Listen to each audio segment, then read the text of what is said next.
El primer día fue un poco extraño porque llegas a un sitio que no conoces, un sitio con personas que no conoces, pero en cuanto vas realizando las dinámicas que el proyecto te propone, vas conociendo todo aquel que te va a rodear, el proyecto en el que vas a trabajar.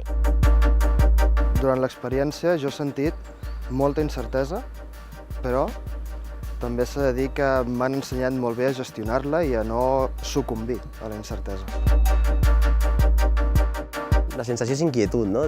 Però agradable, no? Al final veus com avances i dius, ostres, no durarà més? Estaria bé.